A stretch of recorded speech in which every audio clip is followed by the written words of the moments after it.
Welcome to the deep dive. Today we're going way, way back to the basics with fermentation, a method of preserving food that's been around for millennia, like before refrigerators and stuff. Right. People would rely on things like fermentation to keep their veggies fresh Yeah. and edible for months. Yeah.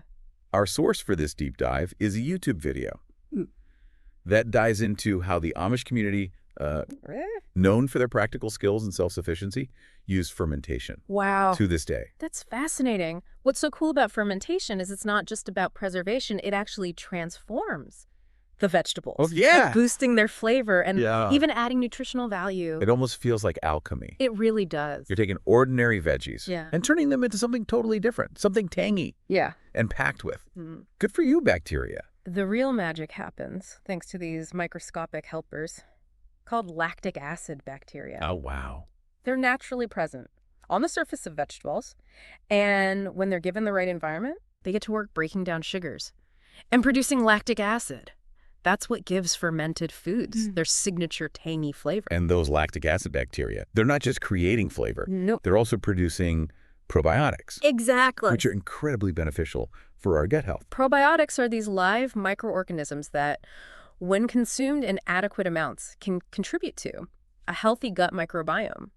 And this can have like a ripple effect on our overall health, potentially aiding digestion, boosting immunity, and even influencing our mood.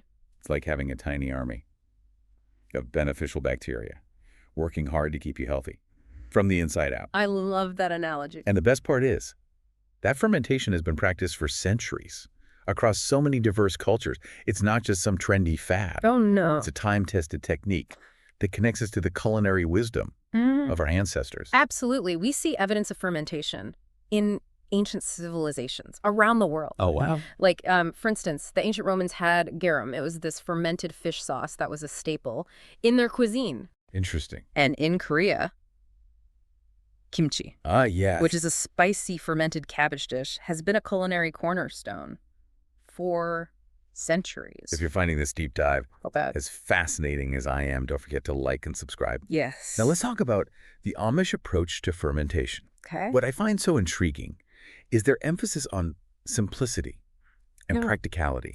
They've honed their methods over generations, relying on readily available ingredients and time-tested techniques. The Amish are masters of making the most of what they have, and their fermentation practices are like a testament to that. I love that. They typically use simple crocks.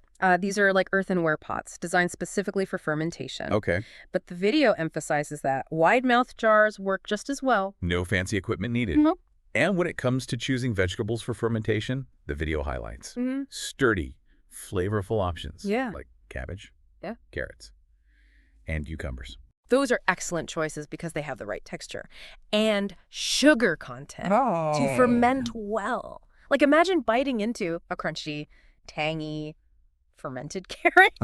Or like adding a dollop of vibrant, flavorful sauerkraut to your meal. Speaking of sauerkraut, it's amazing how something as simple as cabbage can be transformed into such a flavorful and versatile ingredient through fermentation. The transformation is truly remarkable, and salt plays a crucial role in that process. Right. Salt isn't just for flavor. No. It actually helps create the perfect environment for fermentation. It does this by drawing out water from the vegetables, creating a brine that inhibits the growth of harmful bacteria while allowing those beneficial lactic acid bacteria to thrive. So salt acts as a sort of gatekeeper, ensuring that only the good guys get to party. It's a party in there. in your fermentation jar. Precisely. And the salt concentration can actually influence the types of bacteria that dominate the fermentation process, ultimately impacting the flavor profile of the final product. So there's a real science to it. There is. If you're enjoying this deep dive into the world of fermentation, be sure to like and subscribe to The Deep Dive for more. Now back to the process. Once you've prepped your veggies and added the right amount of salt, it's time to pack them into your fermentation vessel of choice. And here's where patience becomes a key ingredient. Fermentation is a slow and steady process. It's kind of like watching a plant grow.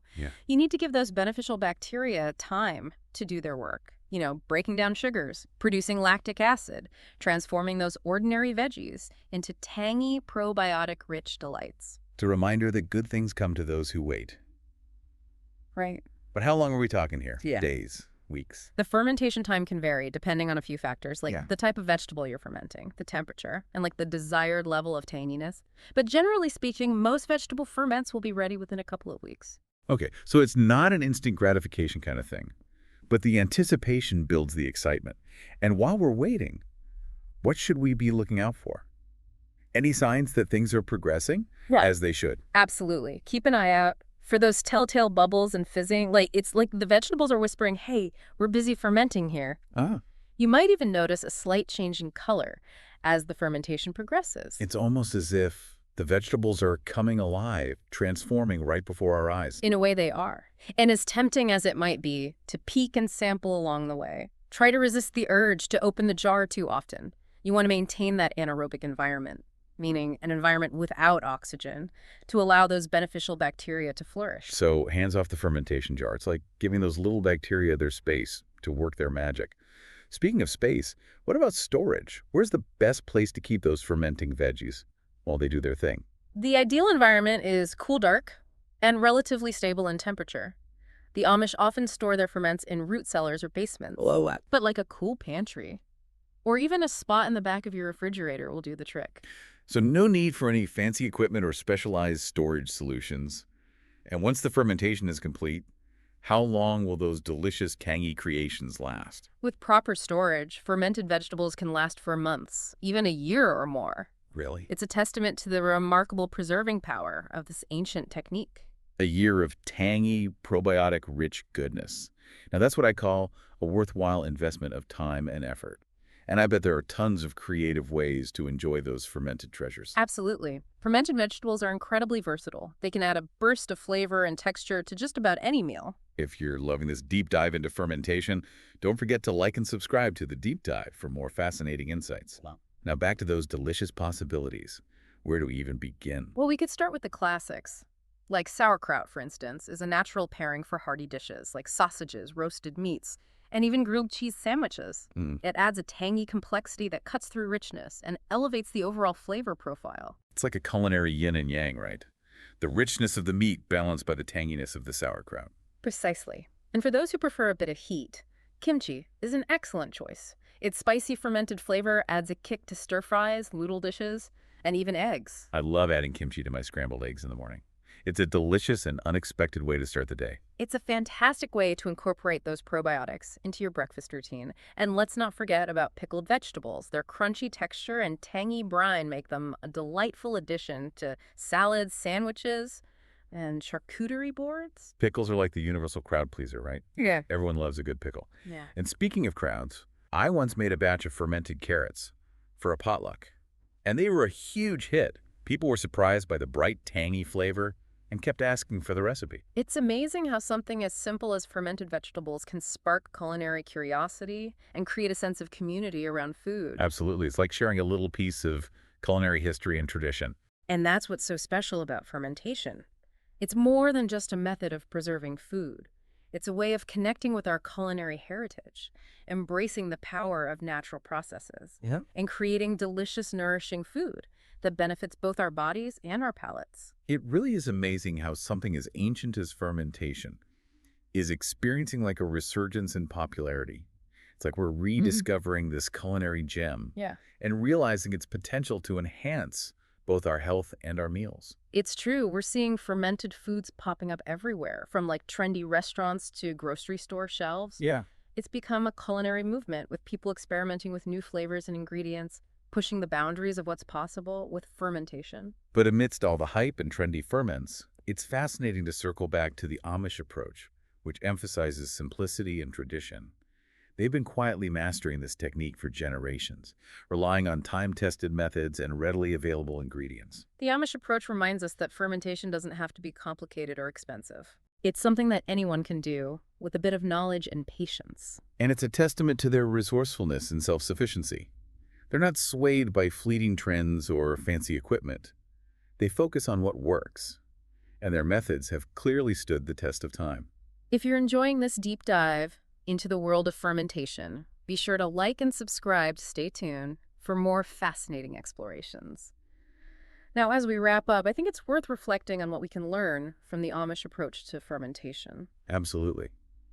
Their methods highlight the beauty of simplicity and tradition, reminding us that sometimes the most effective and rewarding approaches are the ones that have been passed down through generations. Their focus on using locally sourced ingredients and minimizing waste is also a powerful reminder of the importance of sustainability in our food choices. It's a holistic approach to food that connects them to their community, their heritage, and the natural world around them. Exactly. And ultimately, that connection is what makes fermentation so special. Yeah. It's more than just a method of preserving food. It's a way of honoring culinary traditions, embracing the power of natural processes, and creating something delicious and nourishing that benefits both our bodies and our souls.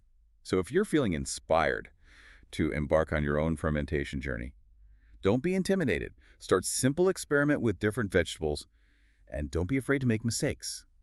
It's all part of the learning process. And remember, you don't need any fancy equipment or specialized ingredients.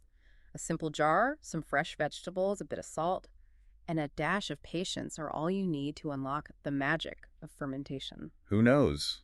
You might just discover that this ancient practice becomes a cherished tradition in your own kitchen, bringing flavor, health, and a touch of culinary history to your table. Thank you for joining us on this deep dive into the fascinating world of fermentation. We hope you've enjoyed this exploration and feel inspired to embark on your own fermentation journey. And don't forget to like and subscribe to The Deep Dive for more insightful explorations of the world around us. Until next time, happy fermenting.